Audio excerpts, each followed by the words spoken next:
Foxy, millions of people are out of work. Don't you think the government should do something? People never seem to learn the old lesson of history. That animals, individuals, and communities must adapt themselves in changing conditions or perish. In the long run, our economic system will adjust. What's down comes up. In the market, we trust. In the long run, everybody's pocketbook will change. Just tighten your belt. It's not so strange if every man seeks his own reward. The master plan by divine accord will reveal itself in prosperity after feeling the pinch of austerity. Since Adam's fatal flaw, sorrow comes to all. We can't avoid our fate. All we can do is wait.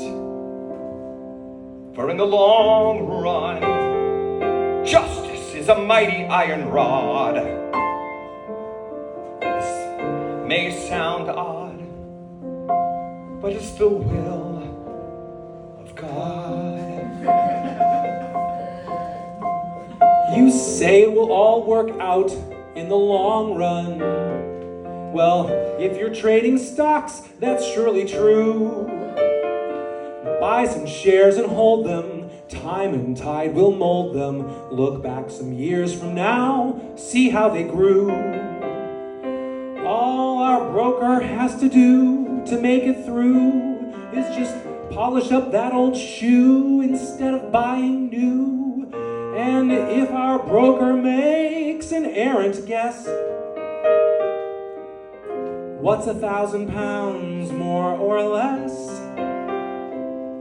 Things look a little bit different in the long run to the shoemaker in his shop on Chelsea Street. Small repairs and such don't bring in quite as much as form-fitting fashionable footwear for fellows' feet. But he can ride out heavy weather by ordering less leather, keep body and soul together by ringing up his debtors. But if his minor economizing comes to moot, the shoemaker has to give his assistant the boot. And the shoemaker's man looks differently at the long run because his children's bellies cannot wait. Every day they hunger, so is it any wonder the short run seems to him the bet to take? Losing his position will put him on a mission. He'll do more than go fishing to secure his kids' nutrition. To the shoemaker's son, man, the enemy is time. He's got no reason not to turn to crime. Maynard, you're just a sentimental Victorian reformer. A moralist. What does that make me? Mr. Gradgrind? Here's where I'm supposed to say. In the long run, he should have thought of that before he went. He didn't use his head, so his children end up dead. Actually, I think Gradgrind has a point.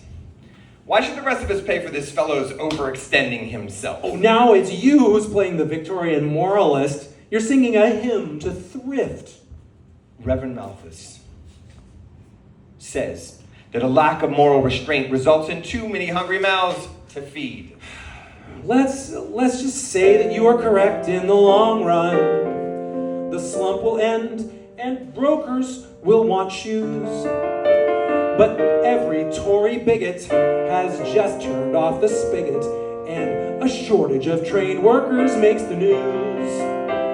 It's easier to lay off men than to start them up again.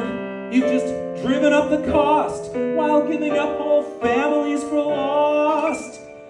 And in the meantime, we sacrifice our souls for this machine. We oil its gears with blood and tears, serving the invisible hand, but your hands aren't clean. You clearly are missing the essence of recent historical lessons. All the diamonds sewed into those Romanoff dresses didn't stop Bolshevik bullets from making Romanoff messes. Why spread pain when you could spread pleasure instead? Don't you see? 'Cause in the long